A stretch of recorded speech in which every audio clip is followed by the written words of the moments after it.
जिते महावीर महाराज ने महाराज बावनू बादशाह लेवाने बादशाह बावनू दिल्ली के बादशाह जीती दिल्लीपति हिंदूपति बादशाह सेवाने महाराज प्रौढ़ प्रताप पुरंदर क्षत्रिय कुलावतंस सिंहासनाधीश्वर महाराजाधिराज राजा शिव छत्रपति महाराज।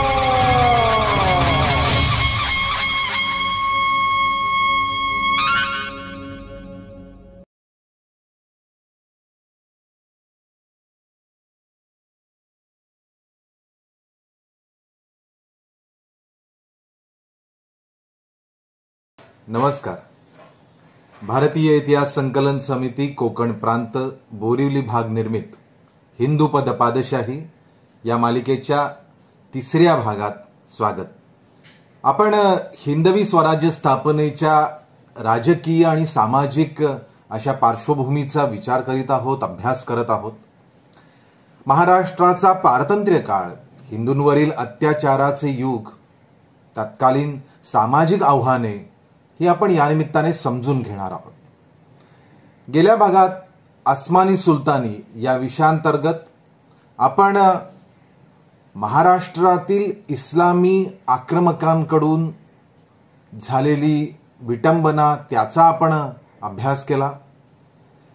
इथे अत्याचार करणाऱ्या अशा इस्लामी सुलतानी सत्तांचा इतिहास आपण थोडक्यात जाणून घेतला. इस्लामी आक्रमकांकडून इथल्या लोकांवर दहशत निर्माण होत असताना, धार्मिक विध्वंस होत असताना, अशा भीषण अशा पारतंत्र्याच्या अंधार युगात महाराष्ट्राच्या लोकजीवनाची नीतिमत्ता टिकवण्यासाठी, इथल्या संस्कृतीचे हनन रोखण्यासाठी ज्या संत समुदायाने अद्वितीय असं कार्य इतिहासात केलं त्याबद्दल आज आपण जाणून घेणार आहोत. मराठ्यांचा इतिहास लिहिणाऱ्या पहिल्या इतिहासकाराला ग्रँड डफला महाराष्ट्रातील संतांचं कार्य, त्यांच्या जीवनाची, समाजामध्ये असलेली भूमिका यांचं योग्य मूल्यमापन हे करता आलेलं नाही. इतिहासाचार्य राजवाड्यांसारख्या प्रगल्भ इतिहासकारांनी सुद्धा राष्ट्रवादी पण एकांगी विचार करीत धारकरी वारकरी असा भेद मांडत महाराष्ट्राच्या दुबळेपणाला, निवृत्तीचा ध्यास लागलेल्या संतांच्या सहिष्णू अशा प्रवृत्तीला जबाबदार धरले. संतांच्या भक्तिपंथातील क्रांतीमुळे धर्माची आणि राष्ट्राची हानी झाली असंही मत नोंदवलंय. पण संपूर्ण साहित्याचा, संतांच्या वाङ्मयाचा आपण ज्यावेळेला विचार करतो, त्यांच्या चरित्राचा विचार करतो, सामाजिक घडामोडींचा सखोल अभ्यास करतो, त्यावेळेला आपल्या लक्षात येतं की राजवाड्यांसह भावा भट, वि. ल. भावे, शंकरराव देव अशा अनेक इतिहासकारांची मतं ही वास्तव अभ्यासानंतर टिकत नाहीत. या उलट मराठी सत्तेच्या उत्कर्षात संतांच्या कामगिरीचे अचूक मूल्यमापन जर कोणी केलं असेल तर ते म्हणजे न्यायमूर्ती रानडे.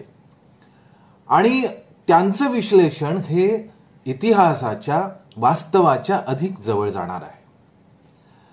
वारकरी काय किंवा धारकरी काय हे केवळ आचरणाचे प्रकार आहेत. ते शेतकरी, कातकरी, मेटकरी, कलाकारी अशी समूहवृत्तिकवाचक विशेषण आहेत. समाजातील ही सारी जण एकाच समाज जीवनाचा, एकाच लोकजीवनाचा भाग आहेत. वारकरी म्हणजे पंढरीची वारी करणारा, माळकरी म्हणजे तुळशीची माळ गळ्यात घालणारा, टाळकुटा म्हणजे टाळ वाजवणारा, ईश्वर भक्तीत रममाण होणारा, धारकरी म्हणजे तरवार हत्यार चालवणारा, शेतकरी म्हणजे शेत जोतणारा, ही केवळ त्याची किंबहुना एका माणसाची विविध अंगी अशी कार्यविशेषण आहेत. मुळात ही सारी एकाच समाजाची विविधांगी कार्य आहेत.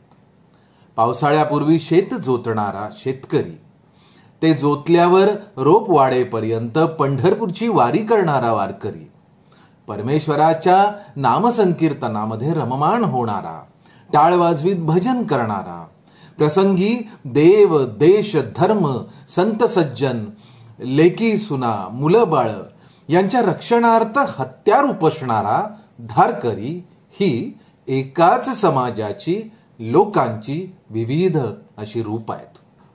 छत्रपती शिवाजी महाराजांनी ज्या महाराष्ट्रातील हिंदुस्थानातील लोकांचं राज्य निर्माण केलं त्या राज्यासाठी खर्ची पडलेला प्रत्येक मावळा मराठा हा कुठल्याही जाती जमातीचा असो तो याच समाजाचा एक अविभाज्य अंग आहे. आणि म्हणून संतांची शिकवण त्यांनी समाजावर केलेला परिणाम हा सगळा याच समाजापासून विलग करता येणार नाही. शिवरायांच्या चरित्रालाही याच समाज जीवनाचे पदर आहेत. याच समाजाची कितीतरी अंग ही शिवाजी महाराजांच्या स्वतःच्या व्यक्तित्वात दडलेली आहेत. आणि म्हणून त्यामध्येही संतांच्या लोककार्याचा परिणाम हा आपल्याला ठळकपणे दिसतो. सुमारे 5 शतकांच्या कालखंडामध्ये महाराष्ट्रात जवळजवळ 50-60 संतांनी आचार विचार लोकजीवनाचे असे विविध पदर तयार केले आणि हे सगळे स्वराज्याच्या निर्मितीसाठी उपयुक्त ठरले. या संतांमध्ये स्त्रिया होत्या, अर्धे अधिक ब्राह्मण होते, शिवाय शूद्रातिशूद्र काय पण 18 पगड जाती जमातीमधील अनेक लोक ब्राह्मण वाणी चांभार कुंभार शिंपी महार सोनार न्हावी विणकर कुणबी दासी वेश्या असे सर्व थरातील लोक होते. शिवाय हिंदू भक्ती मार्गात रमलेले मुसलमानही होते. शेख मोहम्मद यासारखा मुसलमान हा राम आणि कृष्णाच्या विठ्ठल भक्तीमध्ये रममाण होतो. तो असं म्हणतो की शेख मोहम्मद अविंद त्याचे हृदय गोविंद. म्हणजेच अनेक मुसलमान कबीर काय कमाल काय. शेख मोहम्मदाच्या बाबतीमध्ये तर ही वारकऱ्यांची एक परंपरा अशी आहे की जी रोजाही ठेवते आणि आषाढी एकादशीचा उपवासही ठेवते. या दोन्हीही भक्ती या त्या सगळ्यांच्या जीवनचरित्रामध्ये दिसतात. भारतभरात याच सुमारास पंजाबामध्ये गुरु नानकांनी शीख धर्माची स्थापना करून हिंदू मुस्लिम समाजातील तत्वज्ञानाचा या धर्मातील अनेक मूल्यांचा एकत्रित असा समन्वय साधण्याचा यत्न केला. शीखांच्या अनेक गुरूंनी मुस्लिम सत्ताधीशांशी संघर्ष करणारा लढवय्या समाज निर्माण केला. बंगालात शाक्त पंथातील तंत्रविद्या आणि मकारादी स्तोम माजलं होतं. त्याच्या आहारी लोक गेले होते. त्या समाजाला चैतन्य महाप्रभूंनी वैष्णव धर्माच्या भक्ती मार्गावरती आणून सोडलं.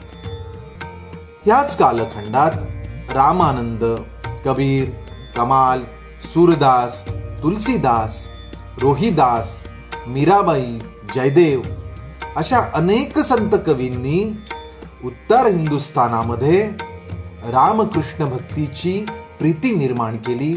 जनसामान्यामध्ये रूढ निर्माण केली. या सर्वांनी आपापल्या काळात त्या त्या समाजावरती आपला असा विशिष्ट ठसा उमटवला.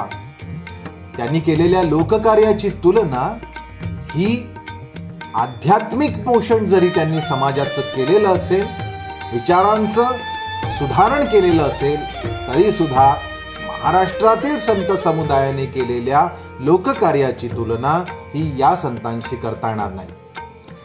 मध्य उत्तर भारतातील या सर्वच संतांचे कार्य हे लोकोत्तर असले तरी त्यातून स्वराज्य संस्थापनेसाठी प्रेरक असं सामाजिक मनोधैर्य निर्माण होऊ शकलं नाही आणि जे महाराष्ट्रातील संतांना सहज सोपेपणाने साध्य झाल्याचं आढळतं. जगातील अनेक धर्मपंथातील संतांप्रमाणेच महाराष्ट्रातील संतांच्या जीवनचरित्रामध्येही त्यांनी घडवलेल्या अनेक चमत्कारांचा समावेश आढळतो. या चमत्कारांच्या आख्यायिकाचा परिणाम म्हणूनही तत्कालीन समाज हा त्यांच्याकडे आकृष्ट झाला असेल ही गोष्ट निश्चित असली तरीही त्यामुळे त्या संतांच्या जीवनचरित्राचा, त्यांच्या आचार विचारांचा प्रभाव हा समाजाच्या मानसिक शुद्धतेस कारणीभूत झाला हे सत्य आपल्याला नाकारता येत नाही. यातला प्रत्येक संत हा बहुजन समाजाचं प्रतिनिधित्व करणार आहे. त्याचं दैनंदिन जीवन हे बहुजन समाजाचं आहे. त्याने सोसलेल्या वैयक्तिक जीवनातले असंख्य कष्ट, दुःख, पीडा, हालपेष्टा, गरिबी, अवहेलना, बहिष्कार अशा तत्कालीन सर्वसामान्य माणसाच्या वाट्याला येणाऱ्या सगळ्या गोष्टी याच त्यांच्या जीवनचरित्रात दिसतात. तरीही त्यांच्या मधली आध्यात्मिक उन्नती, त्यांनी शिकवलेली शिकवण ईश्वरी प्राप्तीसाठी सामान्य माणसाला ती प्रेरणा होती, आदर्श होता. अद्भुत रसानं त्यांचं जीवन व्यापलेलं होतं आणि म्हणून एकंदरीत समाज हा त्यांच्याशी एकनिष्ठ होऊन त्यांचा मार्ग अनुसरण्यासाठी तयार झाला. याच सुमारास पाश्चिमात्य देशांमध्ये सुद्धा समाज मनाची वैचारिक उलथापालथ घडत होती. प्रबोधनाचा तो काळ होता. प्रबोधनाच्या त्या काळामध्ये अनेक सामाजिक विचारवंतांनी, सुधारकांनी, शास्त्रज्ञांनी, तत्वचिंतकांनी प्रस्थापित अशा धार्मिक, राजकीय, सामाजिक, भौतिक क्षेत्रामध्ये क्रांतीचं पर्व सुरू केलं होतं.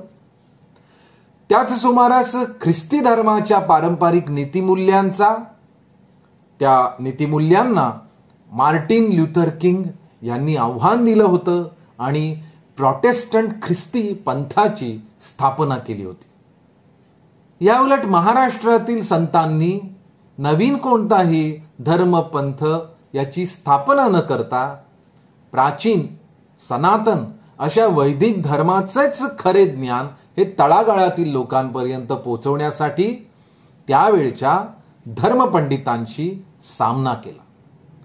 हिंदू धर्मातील आचार विचारांना, त्यातील कर्मकांडाला, कर्मठतेला दूर करण्यासाठी साध्या, सोप्या, विशुद्ध भक्तिभावाने आणि लोकांची सेवा करत धर्माचरण आपण करू शकतो अशा विचारांनी लोकांचं जनजागरण संतांनी केलं. सर्वांना सामावून घेणाऱ्या, भेदाभेदांच्या पलीकडे असलेल्या मानवतावादी मूल्यांचा प्रसार केला. हा संघर्ष नेमका कसा झाला ते पाहायला हवं.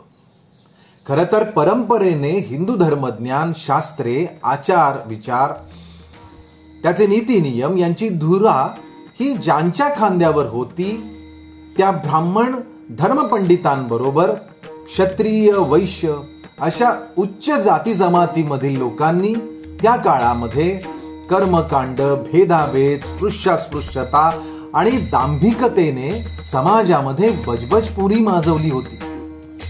इस्लामी आक्रमकांच्या धार्मिक अत्याचाराविरुद्ध सगळ्यांना एकत्र करून, एकवटून, संघटित करून प्रतिकार करण्याऐवजी पंथापंथातील चढाओढ, पाखंडपणा, कट्टरता यांना ऊत आला होता. परिणामतः बहुजन समाजाचं आचरण हे अंधश्रद्धा आणि अनितीच्या मार्गावर चालत होतं. त्यांना मार्गदर्शनच या समाजाकडून नव्हतं, किंबहुना अवहेलना होती. ही सर्व सामाजिक आव्हानं पेलण्यासाठी, धार्मिक आव्हानं झेलण्यासाठी महाराष्ट्रात त्यावेळेला एक मोठी धार्मिक क्रांती मध्ययुगात झाली. समाजातील सर्व घटकांना सामावून घेणारी भक्ती संप्रदायाची परंपरा महाराष्ट्रात निर्माण झाली. यातील प्रमुख संप्रदाय होते महानुभाव संप्रदाय, नाथ संप्रदाय, दत्त संप्रदाय आणि वारकरी संप्रदाय. या सर्व संप्रदायांची थोडक्यात माहिती आपण घेऊया. महानुभाव पंथ हा खरं तर महाराष्ट्राच्या मातीत जन्मलेला पहिला संप्रदाय. त्याचे संस्थापक चक्रधर स्वामी हे गुजरातील जैन आणि वैष्णव या पंथांच्या प्रभावाखाली वाढलेले. पण महानुभाव पंथासाठी मात्र त्यांनी महाराष्ट्राची भूमी निवडली. त्यांच्या गुरूंपैकी राऊळपंथीय, नाथसिद्ध, चांगदेव राऊळ आणि गोविंद प्रभू राऊळ हे त्यांचे गुरु असल्यामुळे त्यांच्यावर नाथ संप्रदायाचाही प्रभाव जाणवतो. त्यांनी वैदिक धर्मातील कर्मकांडाला, सर्व त्या वैदिक धर्मातील देवांचं त्यांनी अस्तित्व नाकारून त्यांच्या देवपूजेला विरोध केला. चातुर्वर्ण व्यवस्था अमान्य करीत त्यांनी सर्व स्त्री पुरुषांना, जातीपंथांना संन्यासी दीक्षा खुली केली. परंतु कडकडीत वैराग्याचं पालन करणाऱ्या संन्यासी वृत्तीचा प्रचार केल्यामुळे महानुभाव पंथ हा वैदिक कर्मकांड काढण्यासाठी म्हणून पण नवीन कर्मकांडाचा पुरस्कर्ता ठरला. त्यांनी कृष्णाचे 5 अवतार अर्थात पंचकृष्ण आराध्य मानलं.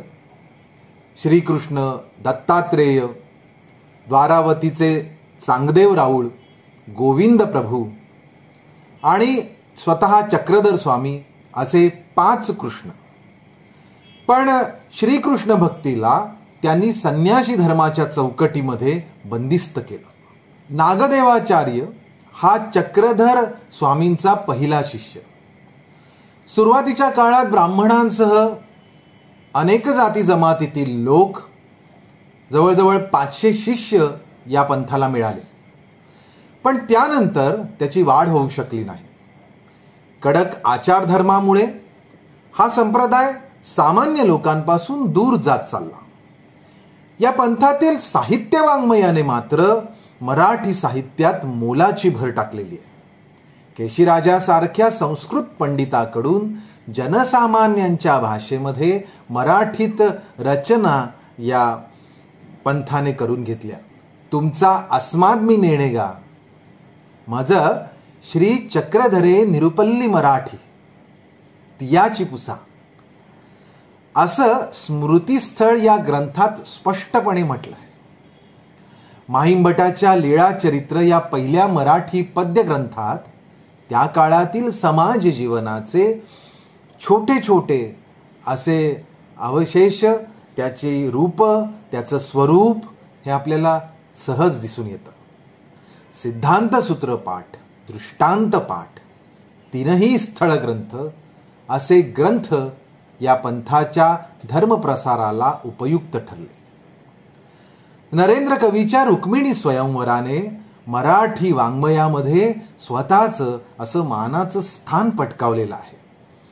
असं असलं तरीही या पंथामध्ये पुढे जाऊन अनेक शाखा पडल्या आणि त्या त्या शाखेच्या म्हणजे आमना यांच्या सांकेतिक लिप्यांमुळे त्यांच्या ग्रंथरचना आणि त्यांचं विचारांचं तत्वज्ञान हे सुद्धा सामान्य लोकांपासून दूर गेलं आणि अल्पावधीत वारकरी संप्रदायापुढे महानुभावी निष्प्रभ ठरले.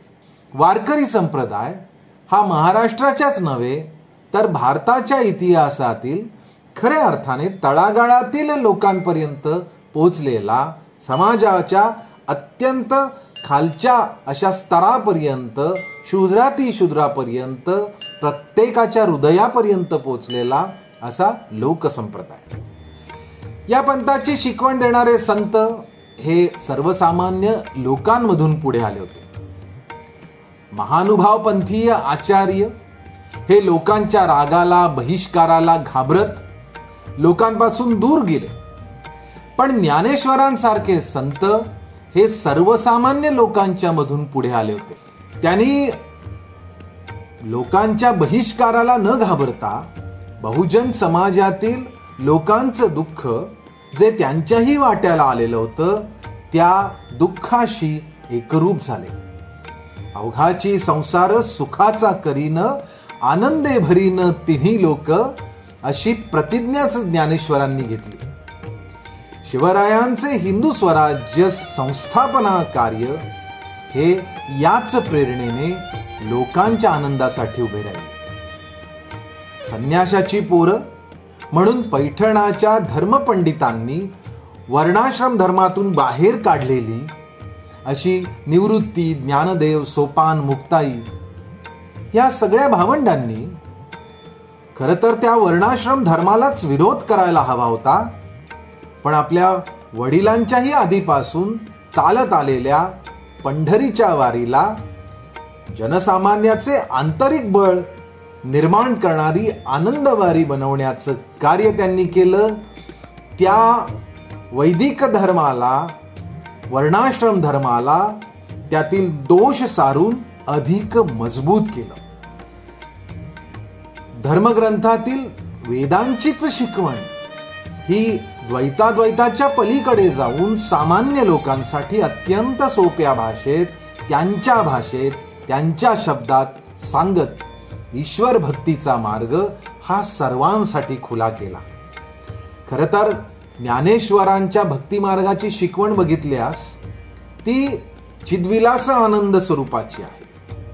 स्वतःचा आनंद, प्रत्येक प्राणी मात्राचा हृदयातला आनंद, त्याच्या आत्म्याची एकनिष्ठ राहून त्याने प्राप्त केलेली आध्यात्मिक उन्नती या स्वरूपाचा आहे. प्रपंचातील प्रत्येक कार्य कष्ट करीत, दुःख झेलीत, शुद्ध आचरणाने, साध्या सोप्या भक्तीतून, नामसंकीर्तनातून ईश्वर प्राप्ती ही प्रत्येकाला करता येईल असं ज्ञानदेवांनी सांगितलं.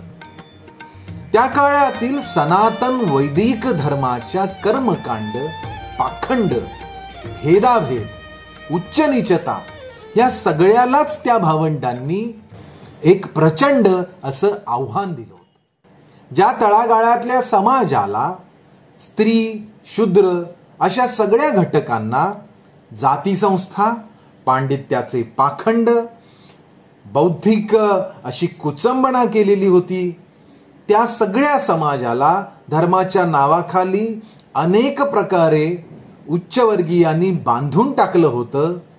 त्या सर्व लोकांना या भावंडांनी सहानुभूती आणि प्रेमाने कवटाळलं. त्या प्रत्येकाच्या वाट्याला आलेली उपेक्षा आणि वंचना अत्यंत सहानुभूतीने या भावंडांनी समजून घेतली आणि त्यांना भक्ती मार्गावर आणलं. एकच ईश्वरी तत्व सर्वांमध्ये विराजमान आहे, हाच अद्वैताचा अर्थ. भगवंताने सांगितलेली गीता, तिचा निष्काम कर्मयोग आणि भक्तीमध्ये भेदाभेद, हा उच्च हा नीच असं काहीच असू शकत नाही, हे सांगण्यासाठी त्यांनी श्रीकृष्णाने अर्जुनाला सांगितलेल्या भगवद्गीतेचं साध्या सोप्या प्राकृत मराठी भाषेमध्ये असं भाषांतर केलं आणि ज्ञानेश्वरी या अद्भुत ग्रंथाची रचना केली. मराठ्यांच्या नगरीमध्ये, या मातीमध्ये ब्रह्मविद्येचा सुकाळ केला आणि कर्मप्रधान भक्ती मार्गाच्या भागवत धर्माचा पाया रचला. भागवत धर्म हा वैष्णव धर्माची शिकवण देणारा असला तरी तो मानवतावादी मूल्यांवर अधिष्ठित आहे. सर्व मानवांसाठी वैयक्तिक जीवनामध्ये आध्यात्मिक उन्नती साधण्यासाठी सोपा मार्ग आहे. भगवंत आणि भक्त यामध्ये पुजारी, गुरव, मठाधिपती, गुरु अशा अनेक माध्यमांची आवश्यकता नाही. विधिनियम, कर्मकांड, पूजा उपचार यांपेक्षाही चित्तशुद्धी आणि सदाचारण ह्यालाच महत्त्व द्यावे असा उपदेश ज्ञानदेवादी भावंडांनी लोकांमध्ये जाऊन अगदी प्रत्येक माणसाच्या मध्ये वावरून त्याला सामील करून असा केला. पंढरपूर हे लोकांसाठी वैकुंठ आणि विठ्ठल या लोकदैवताला सर्वांनी माऊली केले. श्रीकृष्णाच्या मधुरा भक्तीला वात्सल्य भक्तीत परावर्तित केले. माझी या जीवीचे आवडी पंढरपुराने न गुढी असं सांगत पंढरपूर हे ज्ञानदेवांनी महाराष्ट्राच्या संघटित चळवळीचे लोकधर्मपीठ केले. माझा मराठी बोल कौतुके परी अमृताते ही पैजेसी जिंके ऐसी अक्षरे रसिके मेळवीन असा मराठीचा, इथल्या भाषेचा, मातीतल्या भाषेचा गौरव करीत त्यांनी याच भाषेतून चांगदेव पासष्टी, अमृतानुभव आणि कितीतरी सुंदर अशा ओवी अभंगांच्या रचना केल्या. त्या स्वतः तर केल्याच, पण संतांच्या साहित्य निर्मितीला एक नवीन ऊर्जा दिली, प्रेरणा दिली आणि मग त्यातूनच 18 पगड जातीतील अनेक कंठातून संतवाणी स्रवू लागली. या सर्व संतांचा जर आपण इतिहासाचा अभ्यास केला तर या सर्व संतांची चरित्र ही आपल्याला बहुंशी संकलन स्वरूपामध्ये अशी एका संताने केलेली आहेत. हा संत हा शिवकालानंतर हिंदू पद पादशाहीच्या अत्यंत उत्तर कालखंडात जरी असला तरी सुद्धा त्या संताने या संपूर्ण ईश्वरनिष्ठांच्या मांदियाळीचा त्यांनी अभ्यास केला आणि त्यांचं चरित्र हे स्वतःच्या ग्रंथात लिहून ठेवलं. या उत्तर कालखंडातील वारकरी संप्रदायामधीलच संताचं नाव आहे संत महिपती. महिपतीचा जन्म दादूपंत कुलकर्णी, त्यांचे वडील, यांच्या घरामध्ये अहमदनगर तालुक्यातील ताराहाबाद या गावी इसवी सन 1715 मध्ये झाला. महिपतीच्या घरात सुद्धा परंपरेने वारकरी संप्रदायाची अशी उपासना होती.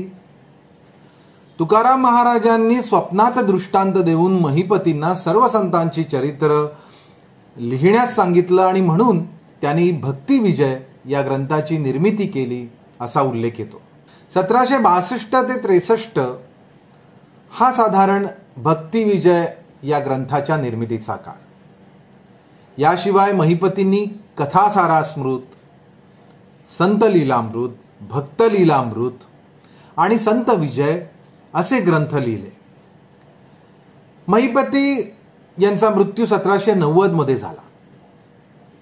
ते सुप्रसिद्ध पंडित कवी मराठीतली मोरोपंत यांचे समकालीन संत होते.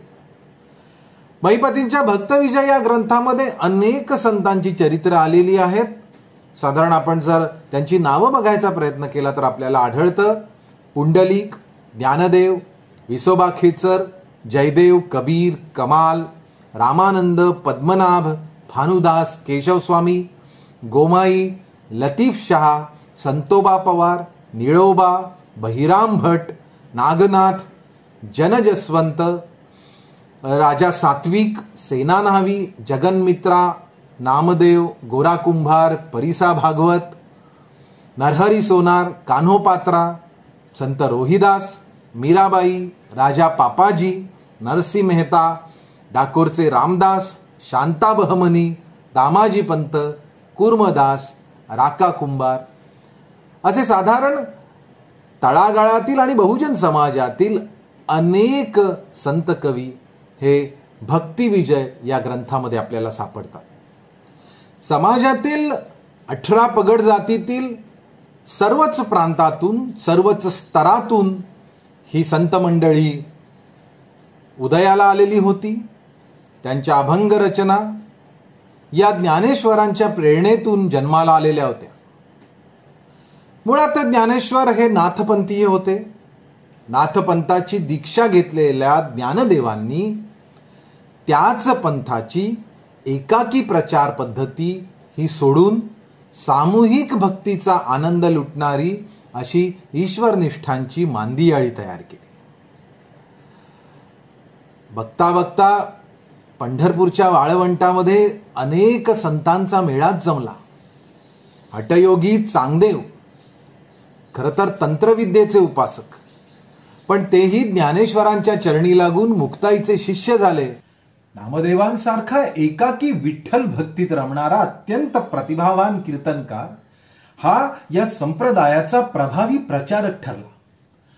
स्वतःच्या पंढरपुरातील, स्वतःच्या घरातील जनी या दासीपासून ते मंगळवेढ्यापर्यंत, चोखा मेळ्या या शूद्राती शूद्र अशा संतापर्यंत, साऱ्यांपर्यंत नामदेवांनी हे भेदाभेदाच्या पलीकडे असलेले ज्ञान हे खऱ्या अर्थाने तळागाळापर्यंत पोहोचवले. नामदेवांनीच विठ्ठल भक्ती आणि संतांचे चरित्रानुभव सांगण्यासाठी अभंगाचं प्रभावी माध्यम हे प्रसिद्ध केलं. आणि मग उत्कट भक्ती आणि सदाचाराने प्रत्येक माणसाला, सगळ्यांना ईश्वराची प्राप्ती शक्य आहे हे दाखवून दिलं. ह्याच प्रभावाखाली त्यांच्या संपर्कातील सारीच संत मंडळी सुंदर सुंदर अभंगातून आपले विचार मांडू लागली. अशिक्षित असतानाही भल्या भल्या शास्त्री पंडितांना लाजवेल इतक्या अर्थपूर्ण रसाळ रचना करू लागले. चोखामेळा हा तर त्या सर्व भेदाभेदांच्या पलीकडे असलेला, वर्षानुवर्ष जन्मानुजन्म वंचित असलेल्या समाजाचा प्रतिनिधी होता. असा माणूस सुद्धा केवळ भावाच्या, भक्तीच्या बळावरती आपण ईश्वराला साध्य करू शकतो, मिळवू शकतो. ईश्वर हा केवळ भावाचाच भुकेला आहे हे त्याला कुठेतरी उमजलं आणि तो या संतांच्या मेळ्यामध्ये रंगून गेला. भेदाभेदाच्या पलीकडे असलेलं हे सगळं संतांचं एकवटलेपण हे जणू काही अनेक रंगांचा एक रंग झाला होता. चोखामेळ्याची बायको सोहिरा ती तर स्पष्ट शब्दात असं म्हणते की अवघा रंग एक झाला, रंगी रंगला श्रीरंग. या सगळ्या संतांचा रंग हा एक झाला. मग वरचा रंग काय आहे, वर्णाश्रम काय आहे, जातीभेद काय आहे, हे सगळं अमंगळ आहे. चोख्याने तर असं स्पष्ट म्हटलं आहे की ऊस डोंगा परी रस नोहे डोंगा, काय भूलला सिवरली अंगा. चोखा डोंगा परी भाव नोहे डोंगा, काय भूलला सिवरली अंगा. भेदाभेदावरती प्रचंड असं स्वतःचं भावतत्वज्ञान व्यक्त करताना अशिक्षित, वंचित, उपेक्षित, शोषित असलेला चोखामेळा या आनंदात कसा रममाण होतो, कसा विठ्ठल भक्तीमध्ये या सगळ्या संतांच्या मध्ये सामावून जातो. फार सुंदर असा एक अभंग आहे. भेदाभेद कर्म नकळे त्याचे वर्म, बाऊगाची श्रम वाहता जगी. नामा परता मंत्र नाही त्रिभुवनी, पाप ताप नयनी न पडेची. वेदाचा अनुभव, शास्त्राचा अनुवाद, नामची गोविंद एक पुरे. चोखा म्हणे मज काहीच नकळे, विठ्ठलाचे बळे नाम घेतो. फक्त नामावरती कुठल्याही शास्त्र, कुठल्याही वेदांचं तत्वज्ञान माझ्याकडे नसताना एका नामाच्या बळावरती मी हे सगळंच्या सगळं आनंद अनुभवतो, हा प्रेमानुभव अनुभवतो, हा ईश्वराच्या भक्तीचा अनुभव घेतो. आणि त्याचमुळे अत्यंत भल्या भल्या शास्त्री पंडितांना लाजवेल इतक्या अर्थपूर्ण आणि रसाळ अशा या वाणींमध्ये संतांचे अभंग प्रसवू लागले. वारकरी संप्रदायाची प्रमुख अशी शिकवण नामदेवांनी प्रखरपणे वापरलेले भजन आणि कीर्तन या माध्यमातून ठरली. खरं तर हे भजन आणि कीर्तन हे वारकरी संप्रदायाचं प्रमुख व्यासपीठ ठरलं. नाचू कीर्तनाचे रंगी, ज्ञानदीप लावू जगी असं म्हणत नामदेवांनी भागवत धर्माची ही पताका उत्तर भारतात पंजाबापर्यंत नेली. शिखांच्या गुरु ग्रंथ साहिब या ग्रंथामध्ये नामदेवांच्या सुद्धा रचना आढळतात. ज्ञानेश्वर नामदेवांच्या मार्गदर्शनाखाली सर्वच जातीतील संत मंडळींनी अभंगांच्या रूपाने आपापल्या भावना या प्रभावीपणे मांडल्या. त्याच्यामध्ये वर्णाश्रम आणि जातीपातीच्या नावाखाली पिडलेले कितीतरी जण होते. हे सगळे जण प्रस्थापितांविरुद्ध बंडास प्रवृत्त झाले होते. पण हे बंड हे धर्मातील जे जे वाईट आहे, अन्यायकारक आहे त्याच्या विरोधात होते, धर्माच्या विरोधात नव्हते. खऱ्या अर्थाने उलट ते सनातन वैदिक धर्मासाठी विधायक असं कार्य होतं. त्याच सनातन धर्माचं, त्याच वर्णाश्रम धर्माचं नवीन आचार, नवीन विचार, नवीन श्रद्धा, असं नवीन स्वरूप असं या वारकरी संप्रदायाने प्रस्थापित केलं होतं. सबगोलांकार इत्यादी समतेची शिकवण असणाऱ्या वेगवेगळ्या अवैधिक अशा पंथांच्या आचरणाच्या मुळे कदाचित इस्लाम धर्मीयांच्या आक्रमणाच्या काळात हिंदू धर्मीय किंवा सनातन धर्मीय हे अशा गोलंकारी अवैधिक पंथांना शरण गेले असते, मुस्लिम धर्मामध्ये सुद्धा स्वतःहून शरण गेले असते, पण असं काही घडलं नाही. पूर्वव्यवस्थेला उखडणारी अशी ही धार्मिक क्रांती नव्हती, तर त्याच व्यवस्थेतील दोष हे दूर सारून तिला अधिक बळकट करणारी अशी वैचारिक क्रांती होती. वारकरी संप्रदायातील संतांचे जीवन हे हालअपेष्टांनी भरलेले होते. खरं तर त्यावेळच्या सर्वच लोकांचं जीवन हे दुःखाने, हालअपेष्टाने, अन्यायाने, अत्याचाराने पिडलेले होते. पण संतांनी या पिडेमधूनच प्रचंड अशी सुंदर धर्मविद्या सांगताना जो अत्यंत शुद्ध असा भक्तिभाव आहे त्याचा विनय, पण काय बोलायचं आहे त्याचा विवेक, अशा सर्व गुणांनी युक्त असा समाज निर्माण केला. समाजामध्ये विद्या, विनय आणि साहसाचा, विवेकाचा असा उपदेश केला. खरं तर त्यांचं चरित्र हे सहन करण्यामधूनच साहस करण्याचं असं बळ देत होतं. वारकरी संप्रदायाच्या याच विचारांचा काहीसा भाग हा संत कवी तुलसीदासाच्या सुद्धा काव्यात सापडतो. तुलसी विपती के सखा, विद्या विनय विवेक, साहित्य साहस सत्यव्रत, राम भरोसे एक. वारकरी संप्रदायाचा हा प्रभाव, हे विचार हे तुलसीदासांवर जसे पडले तसेच कबीरांवर सुद्धा पडले. कबीर खरं तर हिंदू की मुस्लिम असा प्रश्नचिन्ह पडावा इतके रामभक्तीमध्ये, इतके विठ्ठल भक्तीमध्ये सुद्धा रंगून गेले होते. वारकरी संप्रदायाचा किती मोठा विचार हा कबीरांच्या मनामध्ये होता याचा एक सुंदर अभंग आपण पाहूया. ठाडे बिटपर निकटकटी पर, पीतांबरधारी, शंख चक्र दो हात बिराजे, गोवर्धन गिरिधारी. मदन मुरत खूब सुरत बनी है, नटनागर ब्रजवासी, अतसी कुसुम सम कांति विराजत, मोर मुगुट गला तुलसी. भीमा के तट निकट पंढरपुर, अजब क्षेत्र सुखदाई, टाल बिना मृदंग बजावत, संतन की बादशाही.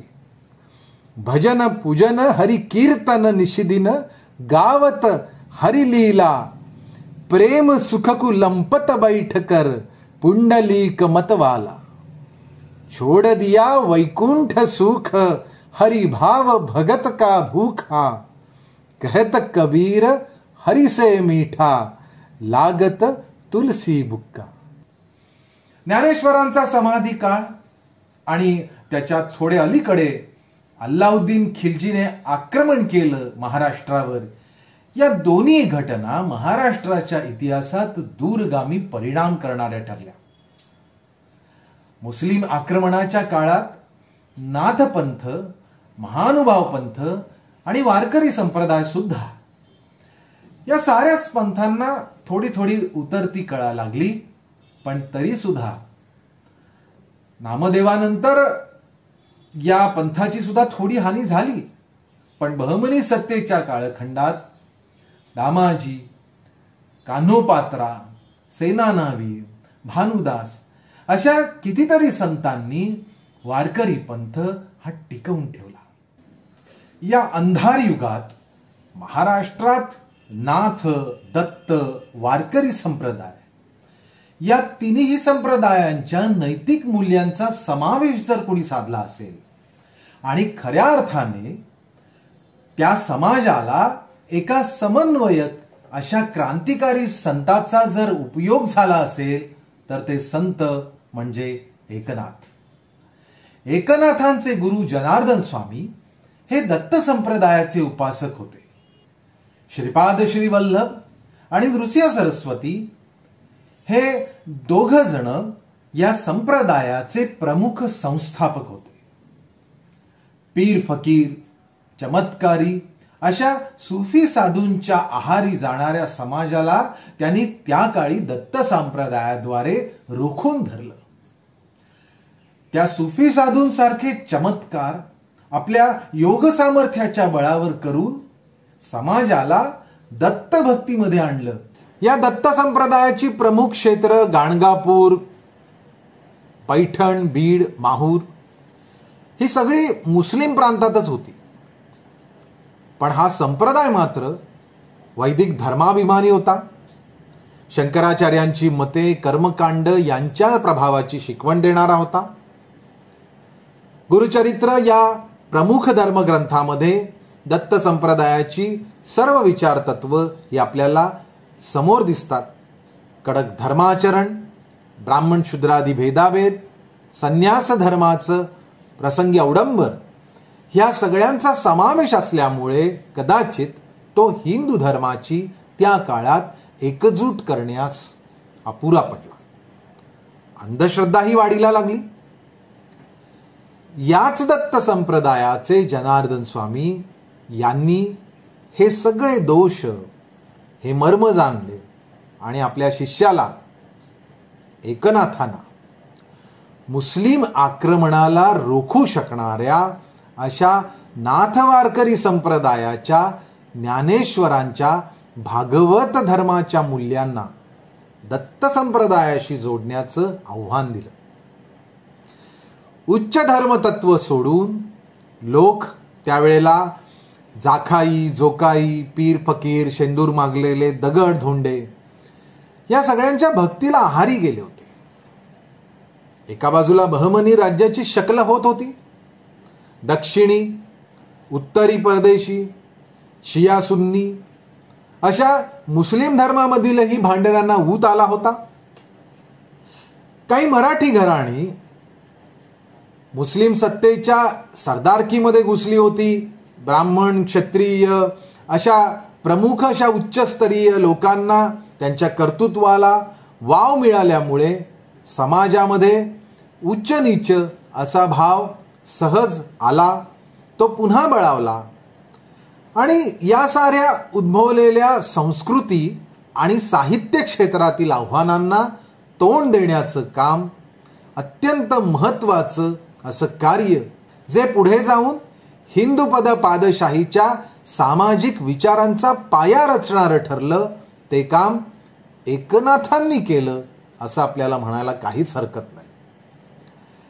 ज्ञानी धर्मपंडितांच्या समोर त्यांच्या भाषेत, बहुजन समाजाच्या मध्ये वावरताना त्याच्या भाषेत समजावण्याचं असं एक अजब कौशल्य नाथांच्या साहित्यामध्ये दिसतं.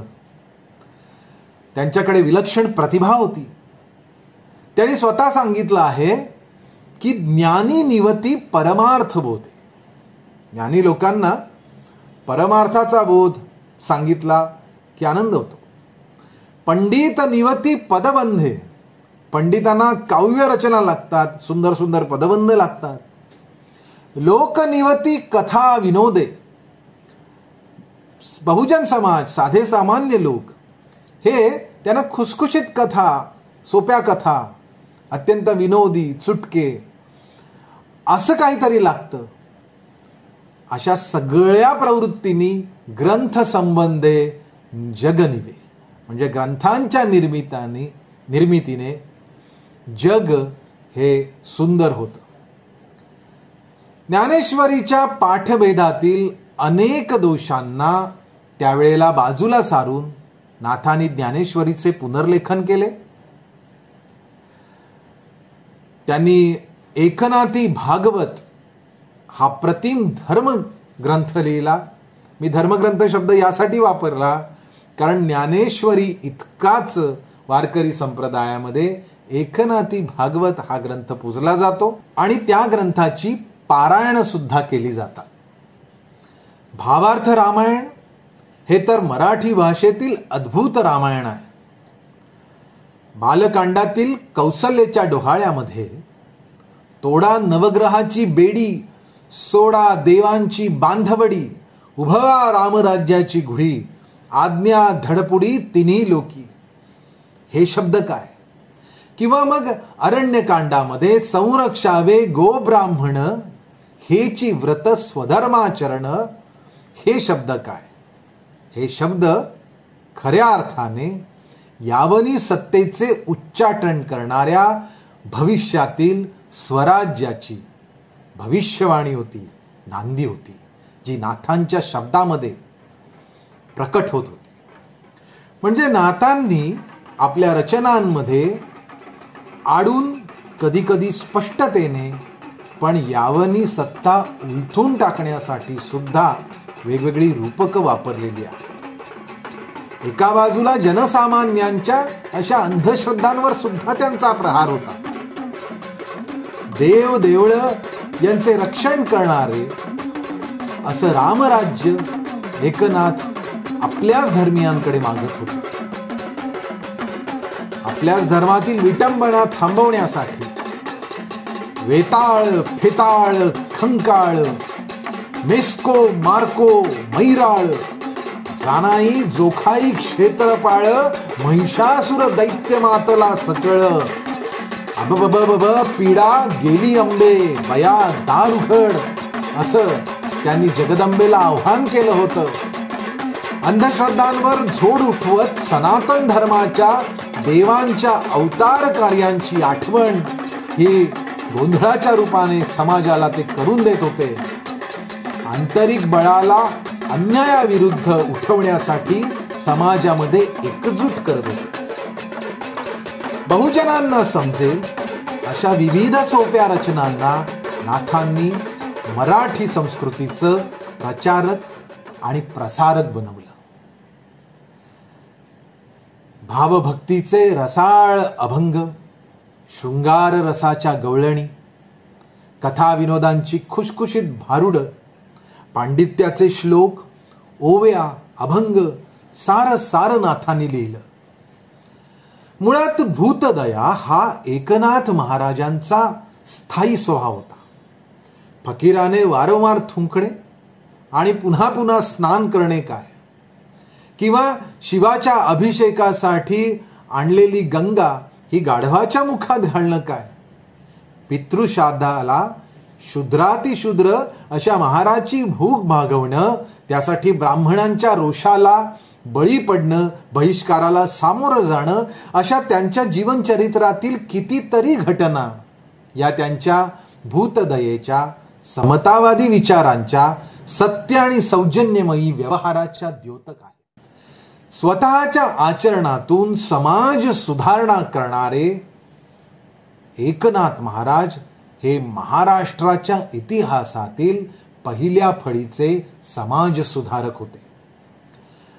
नाथांच्या या देव धर्म स्वातंत्र्य समाज रक्षणाच्या मार्गतत्वावरच पुढे शिवकालातील तुकाराम आणि रामदास या संतद्वयींचा उदय झाला.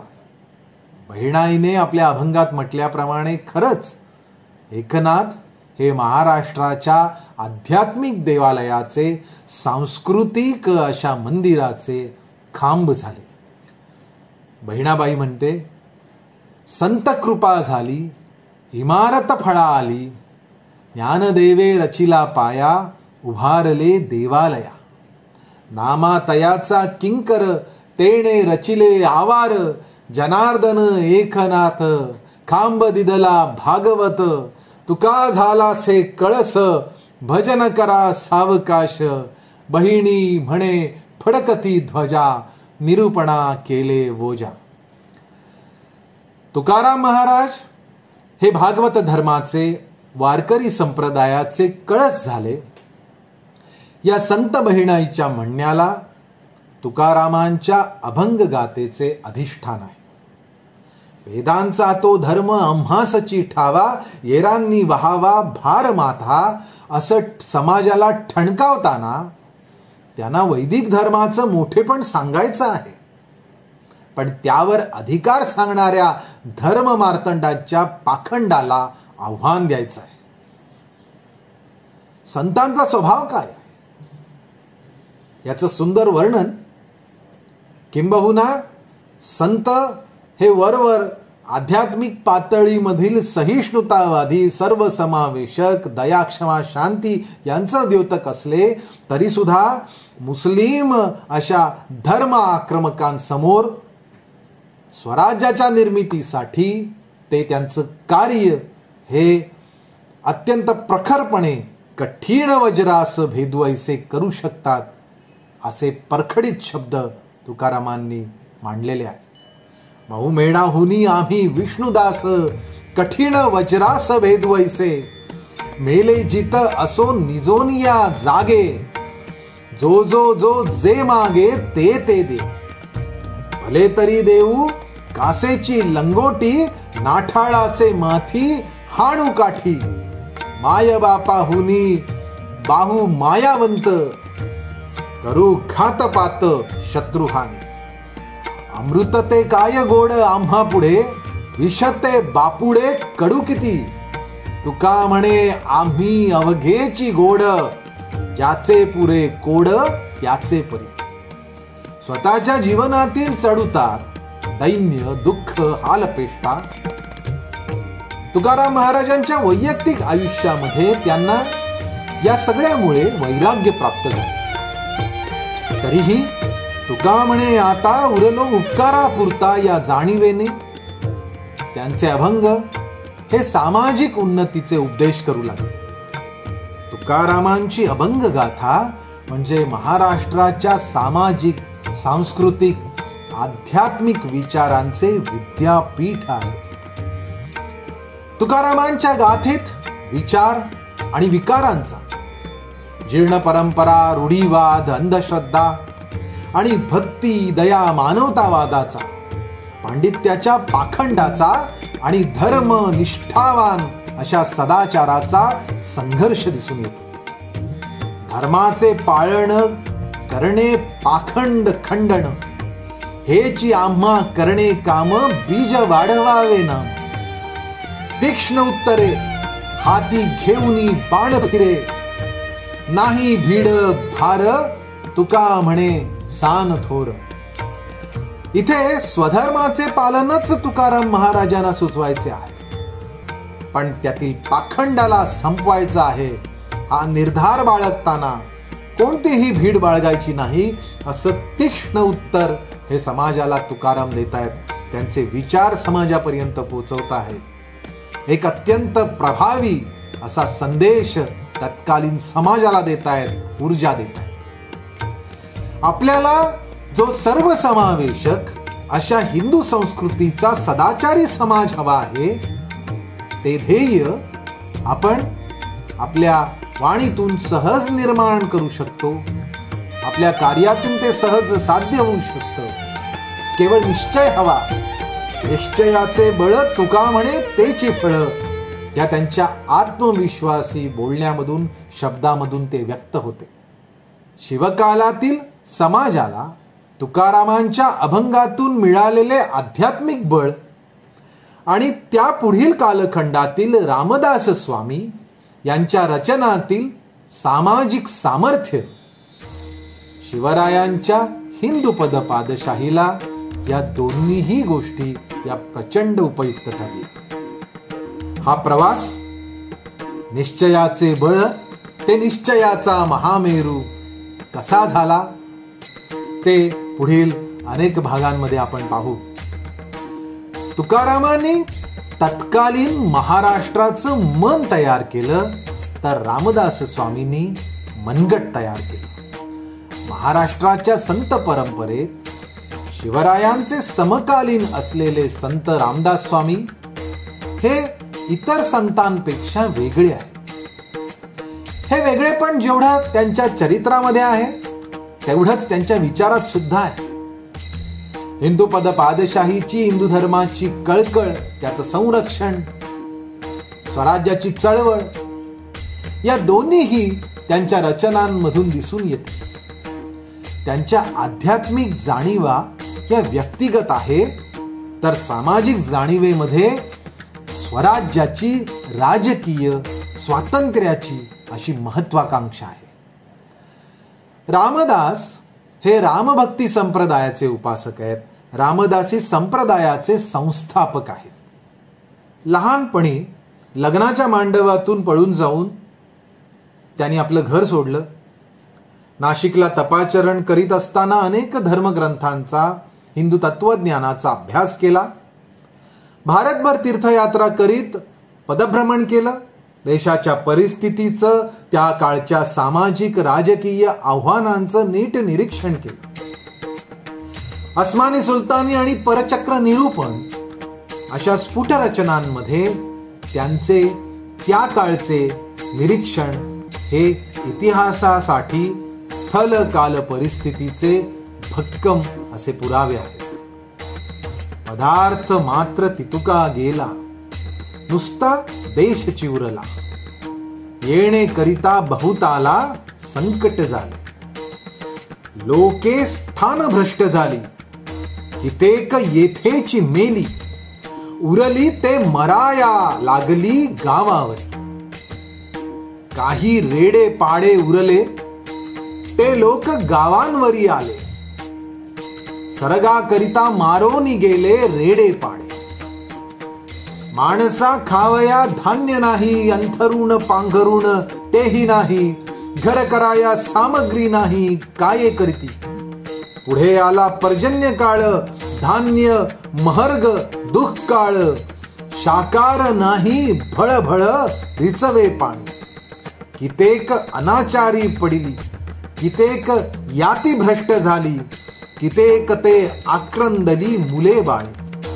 कितेक विषे घेतली, कितेक जळी बुडाली, जाळीली ना पुरिली किती एक. ऐसे झाले वर्तमान, पुढेची अवघ्या अनुमान, सदा दुश्चित अवघे जन उद्वेग रूपी. त्या समाजाचे, त्या परिस्थितीचे रामदासांनी केवळ अवलोकन केलं नाही, तर त्या सगळ्याच आत्मचिंतन केलं.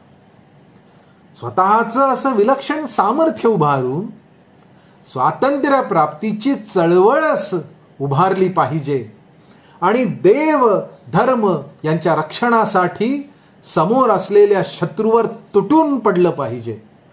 त्यासाठीचं बळ हे अंगी बाणवलं पाहिजे, सामर्थ्य आणलं पाहिजे.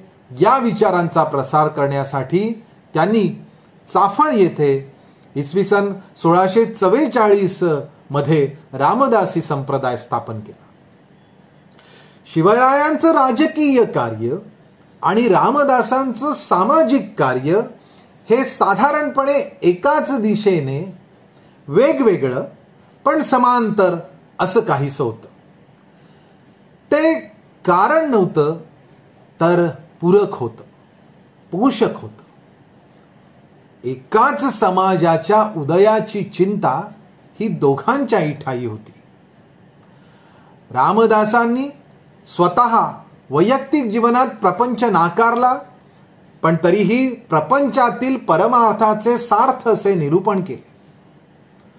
मनाचे श्लोक काय, आत्माराम काय, अशा अनेक रचना, अभंग, आरत्या, स्तोत्रे, स्तवने अशा नानाविध साहित्य कृतीतून त्यांचा वारकरी संप्रदायांशी समतोल, समांतर असा विचारही आपल्याला दिसतो. दासबोध हा त्यांच्या सर्व विचारांचा, शिकवणीचा, उपदेशांचा ग्रंथ आहे. याला रामदासी संप्रदाय ग्रंथराज मानतो, श्रेष्ठत्व देतो. रामदासांचे काव्य हे उत्कृष्ट साहित्याचे प्रतिभाशाली प्रगटीकरण आहेच, पण त्यांच्या शैलीमध्ये धर्मसंस्थापनेची, म्लेच्छ संहाराची, राष्ट्रप्रेमाची, देशभक्तीची कळकळ ही ठासून भरली आहे. धर्मासाठी झुंजावे, झुंजोनी अवघ्यासी मारावे, मारिता मारिता घ्यावे राज्या पुले. देशद्रोही तितुके कुत्ते, मारोनी घालावे परते, देवदास पावती फत्ते, यदर्थी संशयो नाही. देव मस्तकी धरावा, अवघा हलकल्लोळ करावा, मुलूख बडवावा की बुडवावा धर्म संस्थापनेसाठी.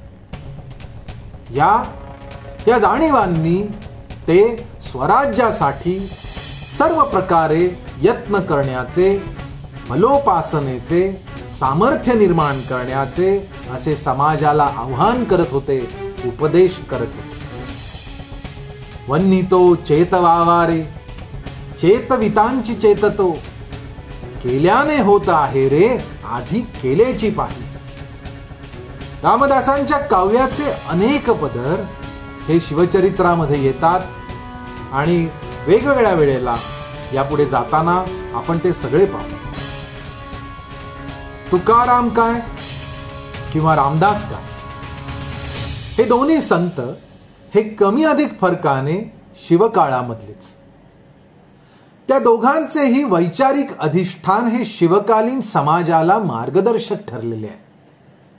त्यात प्रवृत्ती निवृत्ती, भक्ती शक्ती, धर्म कर्म, द्वैत अद्वैत, प्रपंच आणि परमार्थ या सर्वांचा समावेश आहे.